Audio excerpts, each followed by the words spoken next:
히틀러라고 하는 이름은 우리 온 인류가 영원히 잊지 못할 이름입니다.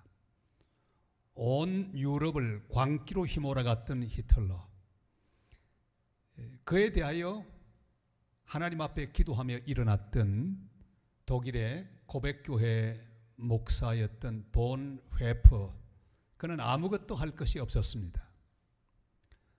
히틀러 제거 운동에 관여했다가 사전에 발각을 당하고 감옥에 들어갔습니다. 그는 감옥 속에서 하나님 앞에 묵상하며 기도합니다. 세상이 미쳐 돌아가는 것만 같았습니다.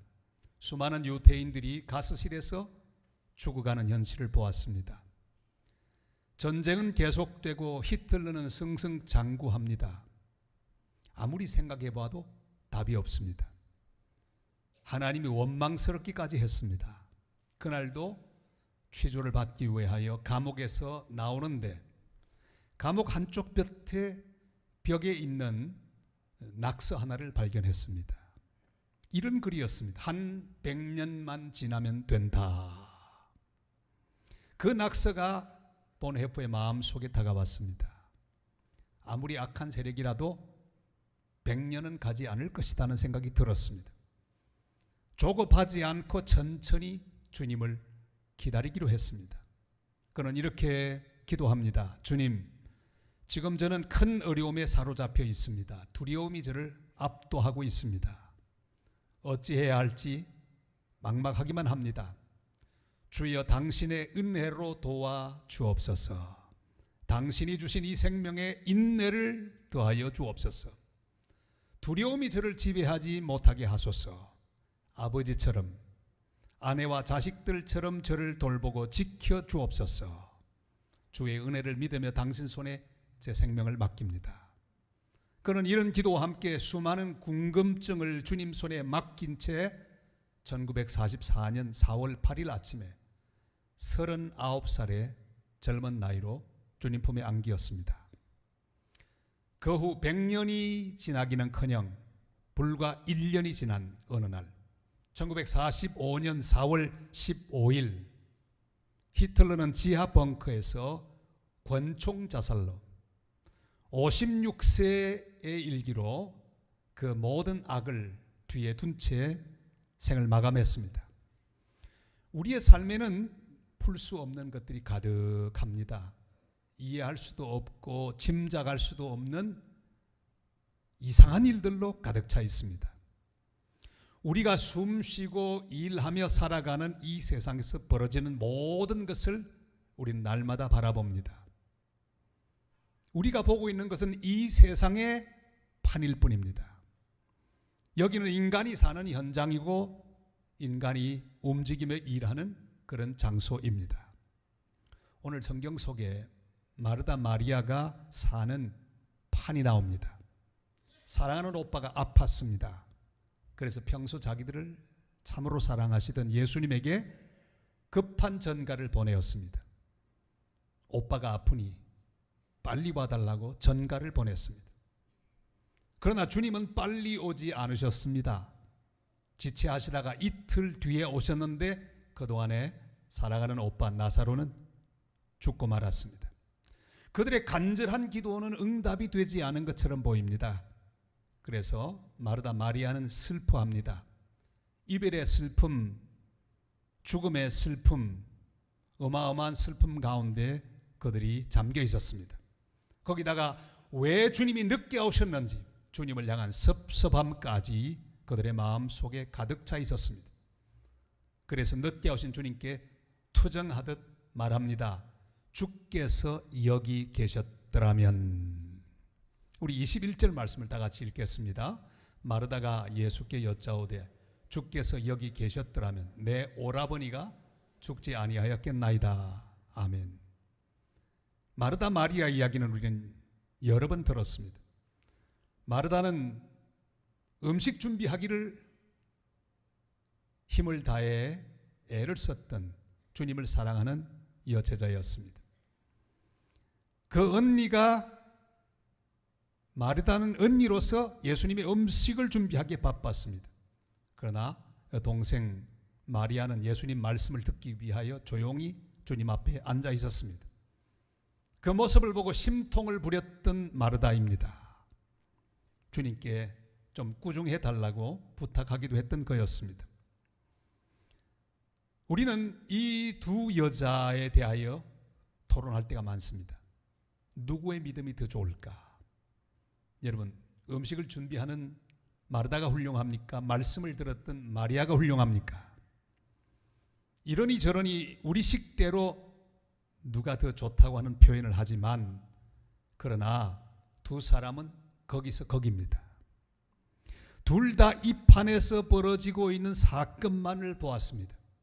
말씀 열심히 들었던 마리아는 좀 나을 줄 알았는데, 보리 부어 늦게 오신 예수님에게 이렇게 불평 섞인 목소리로 말합니다. 32절 말씀 다 같이요. 마리아가 예수 계신 곳에 가서 배웠고 그 발 앞에 엎드려 이르되 주께서 여기 계셨더라면 내 오라버니가 죽지 아니하였겠나이다 하더라. 아멘. 비슷합니다. 믿음이 크든지 적든지, 직분이 중하든지 가볍든지, 연조가 오래되었든지 새신자이든지, 우리의 한계가 여기 있습니다. 지금 여기서 벌어지고 있는 세상의 일과 세상의 사건에만 우리의 눈이 고정되어 있는 것, 이것이 우리 모두의 문제입니다. 죽음만 보고 있습니다. 슬픔과 절망만 느끼고 있습니다. 예수님이 안 계셔서 그렇다고 생각했습니다. 전부 자기 식대로 생각하고 자기 식대로 해석해버리는 것이 우리들의 문제입니다. 존과 베티라고 하는 부부가 있었습니다. 중국이 공산화되기 전에 중국 사람들을 위해서 의료로 선교하던 그런 귀한 선교사였습니다. 미국에서 큰 돈을 벌 수 있는 기회를 그는 다 포기했습니다. 오지에 들어가서 귀한 영혼들에게 복음을 전하고 그들을 치유하는 사역을 계속해왔습니다. 공산혁명이 일어납니다. 그들이 살고 있던 묘수 마을, 그 마을 깊은 곳까지 공산당들이 몰려왔습니다. 어린아이가 있었습니다. 이 어린 딸을 돈과 함께 포대기에 쌉니다. 그리고 벽장 속에 숨겨두고 둘은 공산당원들에게 체포를 당합니다. 어떻게 됐을까요? 우리는 우리 식대로 이 선교사의 미래를 마음대로 한번 상상해 봅니다. 아마도 공산당원들이 총을 들고 쏘리했을 때 하나님께서 천사로 받들어 지켜서 그로 하여금 죽이지 않도록 했을 것이다. 혹은 총을 쏴 처형을 시켰더라도 그 총쏜 공산당원이 그 뒤에 회개하고 중국 교회 지도자가 되었을 것이다. 이런저런 상상을 합니다. 그러나 결과는 우리의 상상을 다 초월합니다. 이 존과 베티는 비참하게 죽었습니다. 하나님 마치 거기 계시지 않는 것처럼 보였습니다. 그러나 어린 아기 헬레는 기적적으로 살아납니다. 근처에 있는 중국 신자의 손에 의하여 구출을 당하고 5살까지 그들이 숨어서 키우다가 결국은 미국으로 보내었어. 그 헬레는 잘 자라게 되었습니다. 여러분, 우리는 질문하게 됩니다. 그때 주님은 어디 계셨을까요? 왜 그들이 죽을 때 주님은 아무것도 하지 않고 구경만 하셨을까요? 왜 그를 죽였던 그 공산당원은 그 뒤에 회개하고 정말 귀한 지도자로 자랐다고 하는 식의 우리 예측을 전혀 빗나가는 결과에 처하게 됐을까요? 여러분, 우리는 이런 식의 시나리오를 마음대로 쓰면 곤란합니다. 이 땅에서 벌어지는 현상을 마음대로 해석하지 마시기를 바랍니다. 끼워 맞추려고 하지 마시기를 바랍니다. 드라마를 쓰지 마시기를 바랍니다. 우리의 시나리오는 주로 잘 되는 것, 돈 많이 버는 것, 건강하게 되는 것, 이런 것과 주로 연관이 있습니다. 그래서 결국은 잘 되었더라. 이게 우리가 쓰는 시나리오의 대부분입니다. 그러나 전혀 내가 생각하던 시나리오대로 전개되지 않더라도 실망하지 않는 것이 믿음입니다. 존 파이프의 말대로 하나님이 수만 가지 일을 하는데 우리가 이해할 수 있는 것은 몇 가지에 불과하다는 사실은 정말로 중요한 생각입니다. 지금 내가 보고 내가 경험하는 것은 수만 가지 하나님이 하시는 일 가운데 일부분입니다. 다 이해할 수 없습니다. 우리는 전체를 보아야 합니다. 주님이 진행하고 계시는 다른 판을 보아야 합니다. 주님은 나사로가 죽게 되었을 때 거기 있지 않는 것을 기뻐하신다고 말씀하십니다. 15절 말씀 우리 다 같이 읽습니다. 내가 거기 있지 아니한 것을 너희를 위하여 기뻐하노니 이는 너희로 믿게 하려 함이라. 그러나 그에게로 가자 하시니 아멘. 나사로의 가정에 지금 어마어마한 비극이 벌어지고 있습니다. 그러나 엄청난 비극의 판과는 전혀 다른 주님의 판이 따로 펼쳐지고 있습니다. 주님은 고의적으로 거기에 계시지 않으시므로 그 집에 다가오는 죽음의 슬픔을 허락하고 계셨습니다. 다 아시지만 그대로 허락하고 계시는 주님의 섭리가 거기 있습니다. 그것을 위하여 일부러 주님은 이틀씩이나 지체하셨습니다. 6절에 그 기사가 나옵니다. 같이 읽겠습니다. 나사로가 병들었다 함을 들으시고 그 계시던 곳에 이틀을 더유하시고. 주님은 나사로의 상태를 다 알고 계셨습니다. 이대로 가면 죽을 거라는 것도 아셨습니다. 나사로를 무덤 속에서 만나게 될 것이라는 것도 아셨습니다. 땅이 꺼질 듯한 마르다 마리아의 절망과 슬픔도 주님은 전부 알고 계셨습니다. 그럼에도 불구하고 지체하신 이유가 뭘까요? 그래야 그들의 믿음이 자랄 것을 주님은 아셨습니다. 그래야 주님의 부활의 영광을 체험할 수 있게 될 것을 주님은 아셨습니다. 여러분, 이런 것은 우리가 상상할 수도 없는 주님이 진행하시는 역사에 해당합니다. 주님이 눈앞에 보이지 않아도 우리를 버린 것이 아니라는 걸 믿는 믿음, 그 믿음이 우리에게 필요합니다. 이런 믿음을 우리에게 주시기 위하여 우리들에게도 같은 경험을 하게 하십니다. 사랑하는 성도 여러분, 주님이 나를 잊으신 것 같은 느낌을 받은 적이 있으십니까? 기도했는데 응답하지 않아서 실망했던 경험 있으십니까? 내가 가진 인내의 한계를 훨씬 넘어가는 일을 경험하셨습니까? 이젠 더 이상은 못 참아, 이제는 참을 수 없다고 포기해본 경험이 있으십니까? 오늘 말씀 속에서 마리아와 마르다 그리고 나사로가 우리에게 말하고 있는 이 말씀을 들으시기를 바랍니다. 그들 이렇게 말하고 있습니다. 이 판을 보지 마세요. 무덤이 있고 슬픔이 있고 절망이 있는 이 판을 보지 마세요. 주님이 하시는 일을 바라보세요. 주님이 우리를 위하여 지체하고 계신 겁니다. 주님이 일부러 천천히 오시는 것처럼 보이지만 사실은 전속력으로 오시는 거예요. 주님이 하시는 역사를 믿음의 눈으로 바라보십시오. 오늘 이 마르다 마리아가 성경을 통하여 우리에게 주시는 귀한 메시지를 받는 복된 시간이 되시기를 바랍니다. 주님 이렇게 말씀합니다. 이사야 55장 8절로 9절 말씀 다 같이요. 이는 내 생각이 너희의 생각과 다르며 내 길은 너희의 길과 다름이니라. 여호와의 말씀이니라. 이는 하늘이 땅보다 높음같이 내 길은 너희의 길보다 높으며 내 생각은 너희의 생각보다 높음이니라. 아멘. 내가 볼 수 없는 주님의 하시는 일, 이 일을 믿음의 눈으로 바라보고 주님의 시간, 주님의 때를 기다리는 복된 믿음의 성도들 다 되시기를 주님의 이름으로 축원합니다. 우리는 슬픔과 절망이 펼쳐지는 그 판밖에는 보지 못합니다.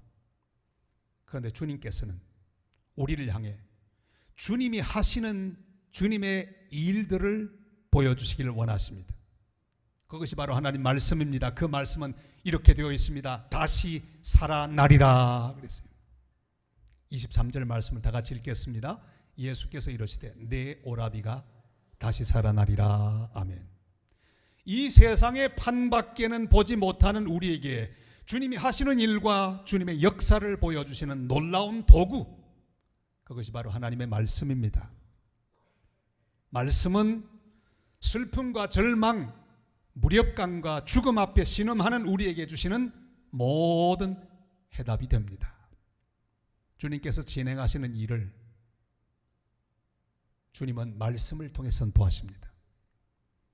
우리 하나님이 주시는 이 말씀에 의하여 우리는 앞으로 전개될 일의 추이를 믿음으로 바라볼 수 있습니다. 주님은 우리에게 그 타이밍을 말씀하십니다. 일으키실 주님의 능력과 섭리가 말씀을 통해 선포됩니다. 주님이 이렇게 우리에게 말씀하시죠. 고린도전서 15장 55절로 57절 말씀 다 같이요. 사망아 너의 승리가 어디 있느냐? 사망아 네가 쏘는 것이 어디 있느냐? 사망이 쏘는 것은 죄요, 죄의 권능은 율법이라. 우리 주 예수 그리스도로 말미암아 우리에게 승리를 주시는 하나님께 감사하노니. 아멘. 세계를 다니면 거의 모든 민족들이 열심으로 일하는 그런 한 분야가 있습니다. 시실과 날씨를 가지고 천을 짜고 그림을 그려나가는 그런 수직 작업. 중남미에 가도 인디오들이 그것을 합니다. 중국에 가도 그 작업을 합니다. 유럽에 가도 그 작업을 합니다. 날실과 시실. 그런데 날실은 나타나지 않습니다. 시실만 나타납니다. 날실은 감추어지고 시실만 나타납니다. 그래서 한쪽 면을 보면 뒤엉키고 복잡하고 지저분해 보입니다. 그러나 뒤를 돌려서 보면 아주 아름다운 그림을 볼 수 있습니다. 꽃을 봅니다. 예술 작품이 거기 탄생되어 있는 것을 우리는 볼 수 있습니다. 여러분, 이건 똑같은 물건을 그대로 우리가 바라보는 그런 모습입니다. 지금 내가 살아보고 경험하고 있는 세상, 이게 혼란에 빠진 것처럼 보입니다. 내 인생이 뒤죽박죽 된 것처럼 보입니다. 그러나 결코 그렇지 않습니다. 주님은 이미 무엇을 그릴까, 어떤 모양으로 만들어 갈까 계획해 놓고 있습니다. 그리고 한 땀 한 땀 테피스트리 작업을 지금 하고 계십니다. 나사로의 죽음과 동생들의 통곡과 슬픔, 낙심과 낭망으로 뒤엉켜 있습니다. 그러나 한쪽 면을 보면 주님은 그를 다시 살리실 계획을 세워 놓으시고 천천히 일을 진행하고 계십니다. 네 오라비가 다시 살리라. 지금 그들이 바라보는 쪽에는 온통 슬픔과 절망밖에 없지만 주님은 아름다운 부활의 영광을 지금 그려가고 있다는 사실을 우리는 오늘 여기 말씀에서 발견해야 합니다. 마르다 마리아는 계속해서 무덤과 시체만을 봅니다. 그래서 울고 있습니다. 울고 있는 그들을 보고 주님은 책망하지 않았습니다. 야, 내가 곧 살릴 건데 왜 울고 있냐? 그렇게 말씀하지도 않습니다. 오히려 곧 살리실 것이지만 그들과 함께 우십니다. 가장 짧고 강력한 하나님 말씀 요한복음 11장 35절은 이렇게 기록하고 있습니다. 다 같이요. 예수께서 눈물을 흘리시더라. 가장 짧은 귀절입니다. 주님, 우리가 겪는 슬픔과 고독, 죽음의 고통, 상실의 고통, 절망의 고통을 같이 느끼십니다. 그리고 지금도 우리를 바라보며 울고 계시는 주님을 여기 보여주십니다. 주님은 오늘 예배하는 우리들에게도 동일한 긍휼과 자비하심으로 대하시며 함께 울고 계십니다. 멀리서 구경만 하는 주님이 아니라 우리의 고통과 슬픔을 같이 공감하시면서 함께 우시는 주님이신 것을 보여주고 계십니다. 계획대로 진행하고 계시지만 곧 앞으로 하나님은 일을 이루실 것이지만 고통당하는 우리를 보시고 울고 계신 것을 기억하시기를 바랍니다. 지금 우리가 보고 있는 테피스트리의 뒷면을 같이 보시면서 우십니다. 죽어서 냄새가 나나이다. 나흘이나 되었습니다. 절망입니다. 이렇게 말하는 우리를 보면서 주님은 앞면을 보라고, 지금 하나님께서 그려나가고 있는 그 귀한 그림을 보라고 초대하고 계십니다. 바로 그 40절이 초대의 말씀이죠. 다 같이 읽습니다. 예수께서 이르시되 내 말이 네가 믿으면 하나님의 영광을 보리라 하지 아니하느냐 하시니. 아멘. 하나님이 하시는 일을 믿어야 합니다. 내 미래를 준비하고 계시는 하나님을 믿어야 합니다. 죽음 뒤에 부활을 준비하고 있는 하나님을 믿어야 합니다. 한 기자가 유명한 일본의 도자기 장인을 만나러 갔습니다. 일본의 도공들은 거의 다 한국에서 조선에서 잡아간 그런 포로들입니다. 그들의 후예들이 대부분 이 일본의 도자기 기술을 지금까지 이어나가고 있습니다. 유명한 이 장인의 작업하는 모습을 보기 위해서 기자가 찾아갔습니다.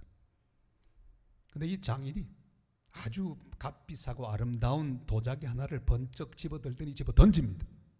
와자장창 깨어집니다. 왜 저러나 하고 보고 있는데 조각 하나하나를 잡았습니다. 조각과 조각을 맞춥니다. 그리고 그 틈 사이에 금을 부어서 실처럼 된 그런 물질을 만들고 이어서 붙여나가는 작업을 합니다. 그리고 모두를 붙여서 값비싼 금으로 빛나는 도자기를 만드는 모습을 보았습니다. 사랑 여러분, 깨트리는 것처럼 보이지만 그 작업은 그저 모든 것을 완성하기 위한 과정에 불과합니다. 더 귀하게 만들기 위하여 깨트리는 과정을 통과하고 있는 것입니다. 믿음은 바로 이런 것입니다. 깨어졌다고 낙심하지 말아야 합니다. 주님을 믿음으로 주께서 다시 회복시켜 주실 것을 바라는 것, 그것이 믿음입니다. 주님이 여기 계셨더라면 하면서 불평하지 마시기를 바랍니다. 실패하지 않았더라면, 깨어지지 않았더라면 이런 원망하지 마시기를 바랍니다. 주님의 타이밍을 믿어야 합니다. 기다리게 하실 때가 있지만 주님의 시간에 치료하여 주실 것입니다. 깨트리실 때가 있지만 주님의 시간에 다시 붙여주실 것입니다. 잡아뜨릴 때가 있지만은 주님의 시간에 일으켜 주실 것입니다. 지금 어떤 상황에 있든지 주님은 나를 알고 계십니다. 우리가 믿음으로 일어날 것을 주님은 지금 미리 기뻐하고 계십니다. 그러나 그럼에도 불구하고 오늘 내가 당하는 모든 고통과 슬픔의 모습을 바라보며 우리 주님도 함께 공감하며 함께 슬퍼하고 계신다는 사실을 믿으시기를 바랍니다. 우리를 이해하시는 주님은 우리의 아픔을 보고 가슴 아파하십니다. 그런 걸 오늘 주님께 이런 고백을 드리십시다. 주님, 주님이 안 계신 것처럼 느껴졌지만 그래서 감사합니다. 주님이 늦어지신 것처럼 느껴졌지만 가장 알맞게 오실 것을 믿고 감사합니다. 절망을 느꼈지만 주님께서 희망이 무엇인지 가르쳐 주시고 주님과 함께 일어나게 하실 것이니 감사합니다. 이런 감사를 드리는 성도들이 되시기를 바랍니다. 무덤 문 앞에 서 계신 주님의 음성을 듣고 믿음으로 다시 일어나서 주님과 함께 복음 들고 땅끝까지 가 그 귀한 복음을 전하는 복된 성도가 되시기를 바랍니다. 우리 대한민국도 주님이 하시는 그 귀한 과정 속에 있습니다. 주님이 이 땅을 버리지 않을 것입니다. 대한민국은 다시 주님과 함께 일어나게 될 것입니다. 우리의 가정들이 일어나게 될 것이고 다음 세대가 일어나게 될 것입니다. 모든 성도들이 주님의 음성을 듣고 주님의 손을 잡고 일어나 주님과 더불어 함께 주님이 펼쳐나가실 놀라운 일들을 감당하게 되는 복된 성도, 복된 교회, 복된 나라가 되시기를 주님의 이름으로 축원합니다.